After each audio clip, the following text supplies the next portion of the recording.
తిరుమలలో నూతన Srivani tickets counter ను టీటీడీ అదనపు ఈవో వెంకయ్య చౌదరి ప్రారంభించారు. తిరుమలలో ఇచ్చే ఆఫ్లైన్ శ్రీవాణి దర్శన టికెట్ల కేటాయింపు ప్రక్రియను మరింత సులభతరం చేసినట్లు వెంకయ్య చౌదరి తెలిపారు.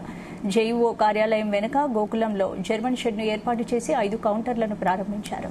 ఇక శ్రీవాణి టికెట్స్ తీసుకునే భక్తులు ఇబ్బందులు లేకుండా రోజుకు 300 టికెట్స్ ను పొందేలా చర్యలు తీసుకున్నామని అదనపు ఈవో తెలిపారు. ఓపెన్ మిషన్ లో టికెట్ ఇచ్చేలా ఏర్పాటు చేశామని, పాత పద్ధతిలో కాకుండా అప్లికేషన్ తీసేసి ఆధార్తో డైరెక్ట్ గా భక్తులు తీసుకునే విధానం మార్చినట్టు తెలిపారు. దీనివల్ల తేలికగా ఎక్కువసేపు వేచి ఉండక నిమిషాల్లోనే తీసుకునే విధంగా అందుబాటులోకి వచ్చిందన్నారు.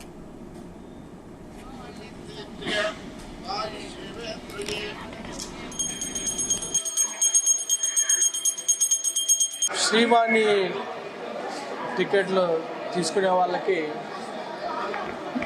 అంతకుముందు అడిషనల్ ఈవో ఆఫీస్లోనే ఒక పార్ట్లో ఇచ్చేవాళ్ళు. దానివల్ల కొద్దిగా ఎప్పుడు కూడా కొద్దిగా కంజెస్టెడ్గా ఉండేది ఆ ఏరియా. వర్షం పడ్డప్పుడు కానీ, కొంత మిగతా క్రౌడ్ వచ్చినప్పుడు కానీ వాళ్ళకి ఇబ్బందిగా ఉంటే లాస్ట్ 2 months నుంచి ఒక గోకులం వెనక వైపు ఒక ప్రత్యేక షెడ్ వేసి ఆ షెడ్లో వాళ్ళకి అన్ని సౌకర్యాలు చేకూర్చి సింప్లిఫికేషన్, ఆ ప్రొసీజర్స్ కూడా సింప్లిఫికేషన్ చేసి చేద్దామని డెసిషన్ తీసుకోవడం జరిగింది. ఆ డెసిషన్కి అనుగుణంగా ఈరోజు ఈ జర్మన్ షెడ్ ఓపెన్ చేయడం జరిగింది. దాదాపు ఇక్కడ మీరు చూస్తే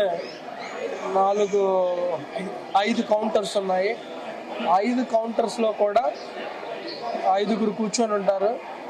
5 కౌంటర్స్లో కూడా లెస్ దాన్ 1 minute క్యూ లైన్లో లెస్ దాన్ 1 minute భక్తులకి టికెట్ జనరేట్ చేయడం జరుగుతుంది. అంతకుముందు 3 to 4 minutes పట్టేది, ఇప్పుడు లెస్ దాన్ 1 minute తీసుకొచ్చాము.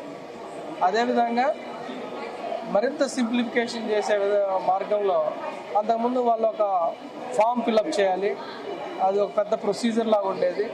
ఇప్పుడు ఫామ్ ఫిలప్ చేయడం అనేది తీసేసి వాళ్ళ ఆధార్ కార్డును తీసుకొని ఆధార్ కార్డు డీటెయిల్ని సిస్టంలో సాఫ్ట్వేర్లో ఎంటర్ చేసి వితిన్ 1 minute టికెట్ జనరేట్ చేసి వాళ్ళకి ఇవ్వడం జరుగుతుంది.